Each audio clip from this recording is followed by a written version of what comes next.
प्यारे विद्यार्थियों, good morning. Welcome हमारे इस यूट्यूब चैनल में।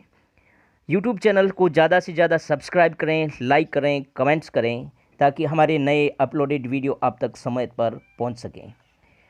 UV visible spectroscopy video series के क्रम में आज हमारे कंटेंट्स हैं absorptions law, theory of absorptions band, theory of electronic transitions and types of electronic transitions. शुरू करते हैं एब्जॉर्प्शंस लॉ में। दो प्रकार के नियम हैं, Lambert's law and Beer's law. Commonly हम इसको इस प्रकार इसका this law states that when a beam of monochromatic light is passed through a homogeneous absorbing medium, then rate of decrease in intensity of light with thickness of the medium is directly proportional to the intensity of the incident light and concentrations of the solutions. ये नियम beer और Lambert law के नाम से जाना जाता है। इसको अधिक समझने के लिए आइए हम व्हाइट बोर्ड पर कुछ प्रयास करते हैं। ये एक सैंपल होल्डिंग ट्यूब है। सैंपल होल्डिंग ट्यूब के रूप में हम सिलिका सेल, क्वाड सेल्स को ले सकते हैं। सैंपल होल्डिंग ट्यूब्स हमें जिस कंपाउंड्स का अध्ययन करना है उस कंपाउंड्स को इस ट्यूब में लिया जाता है। उस कंपाउंड का होमोजीनस एब्जॉर्बिंग मीडियम्स इसमें लिया जाता है। होमोजीनस समान रूप से वो होना चाहिए विलियन। और इस सिलिका सेल या क्वाड सेल में से यूवी या विजिबल लाइट को गुजारा जाता है। सपोज करो ये यूवी लाइट की कोई बीम है जो मोनोक्रोमेटिक यूवी लाइट है। मोनोक्रोमेटिक यूवी लाइट जिसकी इंटेंसिटी आई है, तथा ये जो सैंपल ट्यूब है, इस सैंपल ट्यूब की थिकनेस हमने एक्स मानी है। एक्स, इसकी सैंपल ट्यूब की थिकनेस क्या है? एक्स है। तो बियर लो ने क्या, लैम्बर्ट लो ने क्या कहा था? लैम्बर्ट लो ने कहा था कि when a beam of UV visible light, monochromatic UV visible light passed through a homogeneous absorbing medium, then then rate of decrease of intensity of incident light, ये इंसिडेंट लाइट की इंटेंसिटी है और इसकी rate decrease का मतलब है minus, इसकी rate है DI/dx। इसको कहते हैं rate of decrease in intensity of incident light with thickness. Lambert ने कहा ये डायरेक्टली प्रोपोर्शनल टू होती है इंटेंसिटी ऑफ इंसिडेंट लाइट के, इंटेंसिटी ऑफ इंसिडेंट लाइट के। बियर नामक साइंटिस्ट ने इसमें सुधार करते हुए उसने इसमें कुछ ऐड किया और कहा, उसका स्टेट यह है कि rate decrease in rate of intensity of incident light with thickness is directly proportional to incident light as well as concentrations of solutions. तो उसने कंसंट्रेशन टर्म को और सम्मिलित कर दिया। तो ये इंटेंसिटी पे डायरेक्टली प्रोपोर्शनल टू होती है और कंसंट्रेशंस के भी डायरेक्टली प्रोपोर्शनल टू होती है।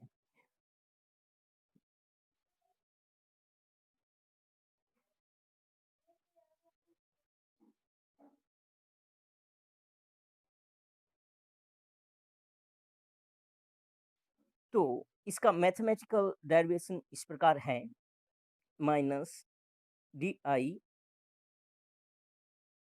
Upon DT DX, sorry, directly proportional to CI। here C concentrations of absorbing homogeneous solutions and I incident light की इंटेंसिटी है। हम यहाँ प्रोपोर्शनलिटी कांस्टेंट हटाते हैं तो एक प्रोपोर्शनल का साइन हटाते हैं तो प्रोपोर्शनलिटी कांस्टेंट आता है, जिसको हम बराबर के के द्वारा व्यक्त करते हैं। तो यहाँ पर माइनस डी आई बेटा D x minus D I by D x है, वो rate of decrease in rate of intensity of light with thickness, और के प्रोपोर्शनलिटी कांस्टेंट है, और सी यहाँ पर कंसंट्रेशंस है, और आई है वो इंटेंसिटी है इंसिडेंट लाइट की।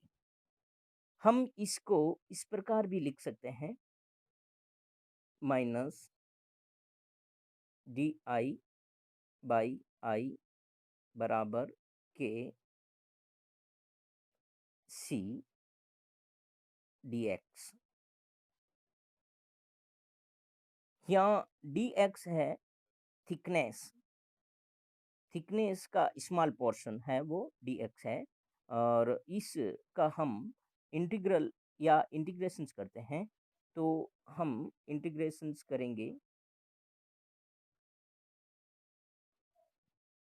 इंटीग्रेशंस में यहाँ हम लिमिट्स लगा देते हैं, यहाँ लोअर लिमिट आई जीरो है और अपर लिमिट आई है, अपर लिमिट आई है। तो आई जीरो और आई हमने लिमिट्स लगा दी और इंटीग्रेशंस किया। तो after integrations we gate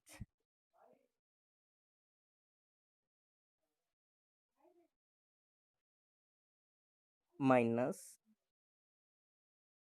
ln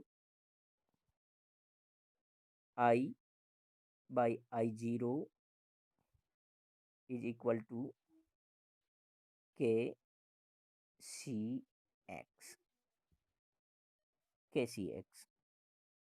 या हम इस नेचुरल लॉग को इक्वल साइंस के दूसरी डायरेक्शंस में ले जाते हैं, तो हम ये जो सेकंड्स जो साइड्स की जो टर्म्स हैं वो एक्सपोनेंशियल्स में चली जाती है।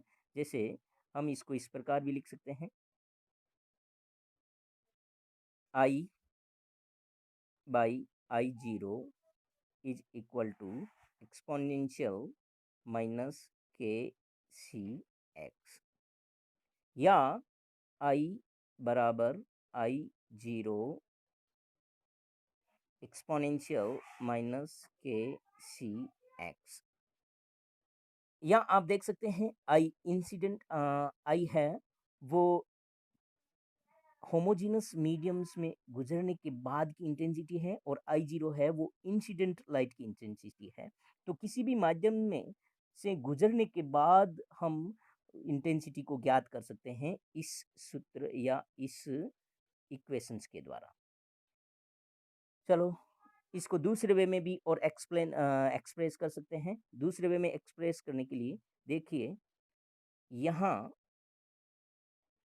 नेचुरल लॉग है, नेचुरल लॉग को 10 की बेस वाला लॉग में चेंज करने के लिए हमें पता है कि उसको हम 2.303 से मल्टीप्लाई करते हैं। तो इसको इस प्रकार भी लिख सकते हैं, 2.303 minus L O G log I by I zero is equal to K C x. हैर ये एक्स यहाँ पर है वो सैंपल ट्यूब की या मीडियम की थिकनेस को व्यक्त करता है। मीडियम की थिकनेस को हम एल के द्वारा भी मेजर कर सकते हैं। यहाँ पर कंसंट्रेशंस हैं, इस कंसंट्रेशंस को मोल प्रति लीटर के रूप में व्यक्त करते हैं, और के है वो प्रोपोर्शनलिटी कांस्टेंट है।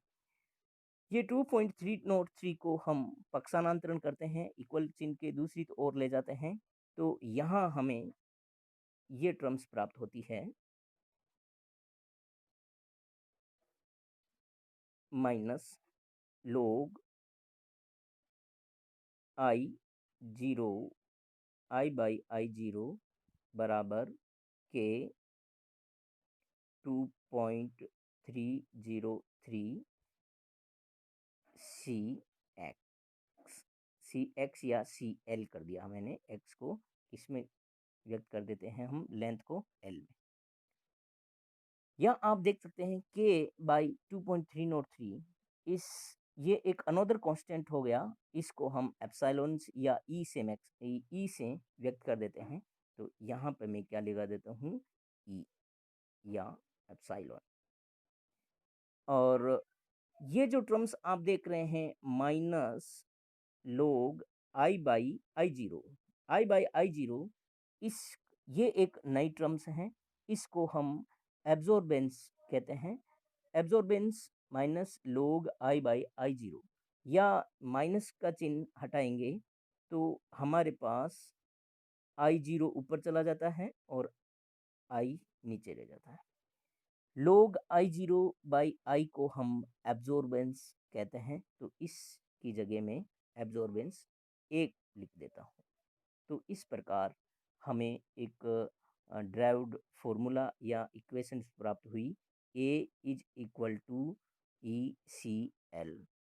यहाँ पर ए एब्जॉर्प्शन है, यहाँ पर ई मोलर एक्सटिंक्शन कोफिशिएंट है, और सी यहाँ पर कंसंट्रेशन ऑफ होमोजेनस सॉल्यूशन की है, और ये एल है वो पाथ लेंथ ऑफ मीडियम की है। एब्जॉर्बेंस हम यहाँ ज्ञात कर सकते हैं, और इस प्रकार बियर और लैम्बर्ट नामक साइंटिस्ट ने अपने स्टेट्स के माध्यम से होमोजेनस माध्यम से गुजरने के बाद लाइट की इंटेंसिटी को मेजर किया और उसके एब्जॉर्बेंस को ज्ञात किया। एब्जॉर्बेंस का रिवर्स ट्रांसमिटेंस होता है। हम यूवी स्पेक्ट्रा को एब्जॉर्बेंस, इंटेंसिटी ऑफ एब्जॉर्बेंस और लेमडा के मध्य ग्राफ प्लॉट करते हैं, तो हमें बैंड प्राप्त होता है, हमें पीक प्राप्त होती है, जिसको हम यूवी स्पेक्ट्रा कहते हैं। तो एब्जॉर्प्शंस बैंड हमारा कंटेंट, नेक्स्ट कंटेंट है एब्जॉर्प्शंस बैंड। क्या है एब्जॉर्प्शंस बैंड के बारे में हम जानने से पहले देखिए, ये हमारा एब्जॉर्प्शंस बैंड है। हम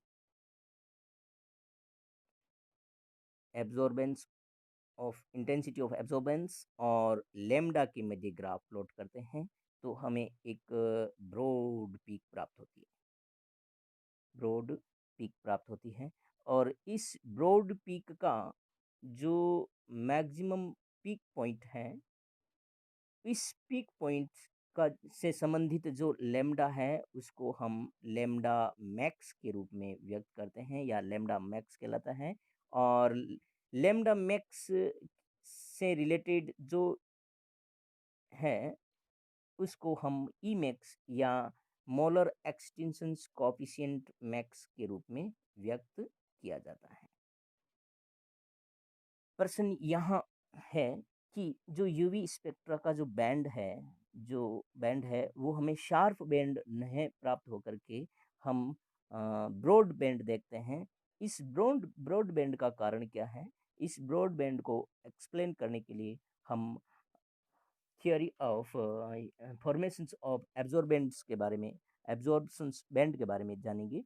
एब्जॉर्प्शंस बैंड जब हम किसी भी सब्सटेंस पर किसी भी सब्सटेंस पर या किसी भी यूवी विजिबल लाइट को एब्जॉर्ब करने वाला होमोजेनस सॉल्यूशन में से यूवी लाइट या यूवी विजिबल लाइट को पास किया जाता है, तब उस मॉलिक्यूल में इस यूवी विजिबल रेडिएशंस की इतनी एनर्जी होती है कि वो उस मॉलिक्यूल के मॉलिक्यूलर ऑर्बिटल में उपस्थित इलेक्ट्रॉन्स का ग्राउंड लेवल से, ग्राउंड स्टेट से हायर एक्साइटेड स्टेट तक उस इलेक्ट्रॉन्स का ट्रांजिशंस होता है।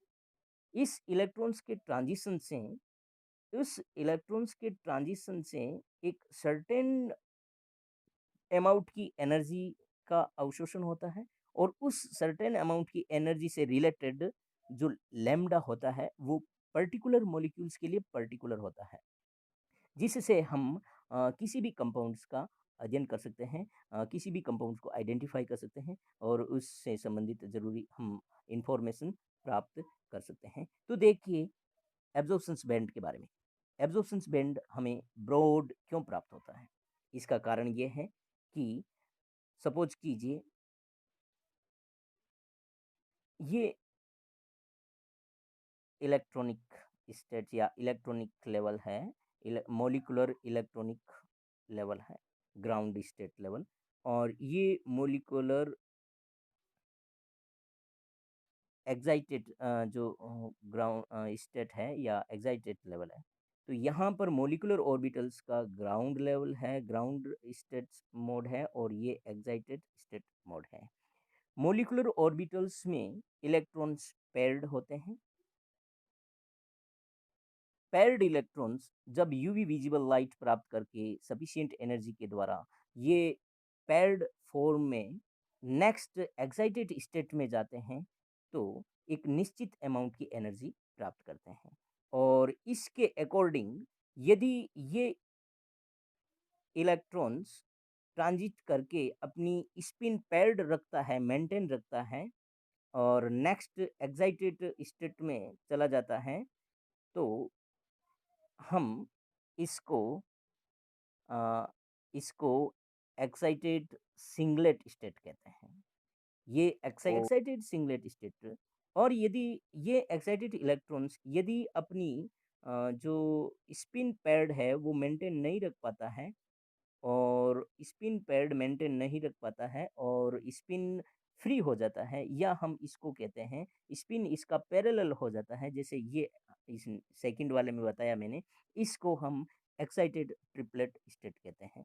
तो ग्राउंड एक्साइटेड सिंगलेट स्टेट से एक्साइटेड ट्रिपलेट स्टेट के बीच का जो ट्रांजिशंस है, वो एक्साइटेड सिंगलेट स्टेट का जो ट्रांजिशंस है वो अलाउड ट्रांजिशंस कहलाता है, क्योंकि इसमें स्पिन है वो पैर्ड रूप में ही है, और ये मोस्टली ये अलाउड है। और यदि मॉलिक्यूलर ऑर्बिटल्स में पेयर्ड फॉर्म में इलेक्ट्रॉन्स अपना स्पिन को पैरेलल करते हुए हायर एक्साइटेड स्टेट में चला जाता है, एक्साइटेड ट्रिपलेट स्टेट कहते हैं। एक्साइटेड सिंगलेट स्टेट से एक्साइटेड ट्रिपलेट स्टेट है वो स्टेबल होता है, लेकिन फॉरबिडन होता है। इसीलिए अमूमनतः मुख्यतः सिंगलेट ग्राउंड स्टेट से एक्साइटेड सिंगलेट स्टेट में ही ट्रांजिशंस होता है। इससे संबंधित जो सर्टेन एनर्जी होती है, उससे संबंधित जो लैम्डा होता है, उस लैम्डा की वेवलेंथ को ये एब्जॉर्ब करता है, और इस एब्जॉर्प्शन से हमें पीक प्राप्त होनी चाहिए, और उस पीक है हमें शार्प मिलनी चाहिए। लेकिन ये मिलती कैसी है? ब्रॉड पीक मिलती है। ब्रॉड पीक का कारण ये है कि जो मॉलिक्यूल्स के अंदर जो इलेक्ट्रॉनिक मोड्स हैं या इलेक्ट्रॉनिक स्टेट्स हैं या अपने इस इलेक्ट्रॉनिक लेवल्स फर्दर क्वांटाइज्ड होते हैं किस फॉर्म में? वाइब्रेशनल इलेक्ट्रॉनिक लेवल्स में और रोटेशनल मोड में। तो वाइब्रेशनल मोड और रोटेशनल मोड है वो इस इलेक्ट्रॉनिक ट्रांजिशन से एसोसिएट रहता है। तो यहाँ पर ये सपोज कीजिए वाइब्रेशनल लेवल, कौन से वाइब्रेशनल लेवल का? सिंगलेट स्टेट में है, सपोज करो ग्राउंड सिंगलेट स्टेट में इलेक्ट्रॉन्स है, और उस ग्राउंड सिंगलेट स्टेट्स में भी मॉलिक्यूल्स वाइब्रेशनल और रोटेशनल मोड से एसोसिएट रहता है। तो हमें यहाँ पर बहुत सी लेमडा का एब्जॉर्प्शन मिलता है। यहाँ सपोज कीजिए ये यहाँ इसका ट्रांजिशंस हुआ है, ये इसका ट्रांजिशंस हुआ है, ये इसका ट्रांजिशंस हुआ है, तो हमें एक क्लोजली बहुत सारे लैम्डाज का एब्जॉर्प्शंस बैंड प्राप्त होता है। इन सारे लैम्डाज के एब्जॉर्प्शन से प्राप्त होने से जो क्लोजली क्लोज होते हैं, इससे हमें शार्प पीक प्राप्त नहीं होकर के ब्रॉड पीक प्राप्त होती है। Molecule constantly vibrational and rotational mode में होने के कारण। इसीलिए ये देखिए, आप साफ देख सकते हैं, ये इलेक्ट्रॉनिक लेवल्स हैं, ये वाइब्रेशनल लेवल्स हैं, और ये रोटेशनल लेवल्स हैं।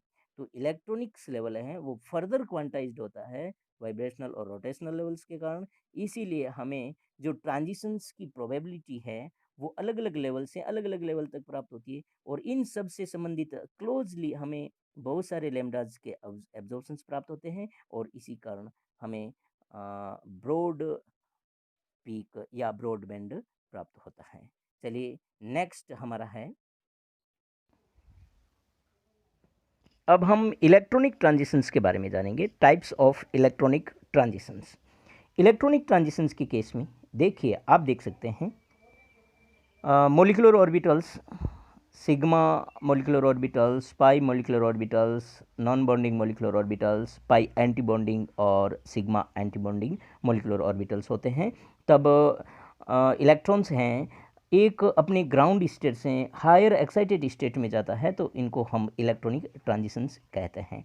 तो यहाँ टाइप्स ऑफ इलेक्ट्रॉनिक ट्रांजिशंस में आप देख सकते हैं यहाँ पर सिग्मा इलेक्ट्रॉनिक लेवल हैं। सिग्मा से sigma anti bonding molecular orbitals में जब इलेक्ट्रॉन्स का ट्रांजिशंस होता है तो हम इस ट्रांजिशंस को हम sigma sigma anti bonding sigma sigma anti bonding electronic transitions कहते हैं। इस इलेक्ट्रॉनिक ट्रांजिशंस के लिए जो रिक्वायर्ड एनर्जी होती है वो सबसे ज़्यादा होती है, क्योंकि इसकी एनर्जी आप डायग्राम से देख सकते हैं। यहाँ पर इतनी एनर्जी की आवश्यकता होती है, ये जो एनर्जी है वो सबसे अधिक है। और यदि इस transition sigma sigma antibonding transition से संबंधित एनर्जी ज़्यादा है तो इससे संबंधित जो लैम्डा होगा वो कम होगा। लैम्डा इतना कम हो जाता है कि जो यूवी रेंज है, सामान्यतः यूवी रेंज है 200 nm, उससे बिलो लैम्डा की हमें एब्जॉर्प्शन पीक प्राप्त होती है, जो कि वैक्यूम यूवी रेडिएशंस की रेंज है, जो कि ज़्यादा इंफॉर्मेटिव नहीं है। तो सिग्मा से सिग्मा एंटीबॉन्डिंग जो इलेक्ट्रॉनिक ट्रांजिशंस है इसके बारे में अति महत्वपूर्ण जानकारी हमें प्राप्त नहीं होती है। दूसरा हम यहाँ देख सकते हैं नॉन बॉन्डिंग से सिग्मा एंटीबॉन्डिंग इलेक्ट्रॉनिक ट्रांजिशंस, और ये देखिए नॉन बॉन्डिंग इलेक्ट्रॉन्स हैं और उससे सिग्मा एंटीबॉन्डिंग इलेक्ट्रॉनिक ट्रांजिशंस। तीसरा ट्रांजिशंस है पाई से pi antibonding transitions, more useful informative electronic transitions हैं। और ये पाई बॉन्ड है, पाई बॉन्ड से पाई एंटीबॉन्डिंग जो मोलिकुलर ऑर्बिटल्स हैं उसमें इलेक्ट्रॉन्स का यदि ट्रांजिशंस होता है तो इस प्रकार के ट्रांजिशंस से जो एनर्जी होती है वो पाई से पाई एंटीबॉन्डिंग इलेक्ट्रॉनिक ट्रांजिशंस कहलाती है। पाई से पाई एंटीबॉन्डिंग ट्रांजिशंस हैं और ये ट्रांजिशंस आप यहाँ देख सकते हैं। और एन से पाई जो एन नॉन बॉन्डेड इलेक्ट्रॉन्स हैं वो पाई एंटीबॉन्डिंग में यदि ट्रांजिट करके चले जाते हैं, एक्साइटेड होकर के चले जाते हैं, उससे संबंधित जो एनर्जी की आवश्यकता होती है और उससे संबंधित जो लैम्डा होता है इसको हम non bonding to pi antibonding transitions कहते हैं। तो आप देख सकते हैं required energy for electronic transitions सबसे ज़्यादा सिग्मा से सिग्मा एंटीबॉन्डिंग की, उसके बाद नॉन बॉन्डिंग से सिग्मा एंटीबॉन्डिंग, फिर पाई से पाई एंटीबॉन्डिंग और एन से पाई एंटीबॉन्डिंग। सबसे कम जो एनर्जी है वो एन से पाई एंटीबॉन्डिंग इलेक्ट्रॉनिक ट्रांजिशंस की है। यहाँ मुख्यतः पाई से पाई एंटीबॉन्डिंग और एन से पाई एंटीबॉन्डिंग इलेक्ट्रॉनिक ट्रांजिशन है, मोर इन्फॉर्मेटिव है। आशा करते हैं आज का आपका वीडियो आज हमारा जो वीडियो है, आज के जो कंटेंट्स हैं आप समझने की कोशिश करेंगे। अधिक बार आप इस वीडियो को देखें, लाइक करें, कमेंट करें और चैनल को सब्सक्राइब करें। नेक्स्ट हम इसी क्रम में वीडियो सीरीज़ में हम इलेक्ट्रॉन्स इसके कुछ एप्लीकेशन पार्ट भी देखेंगे।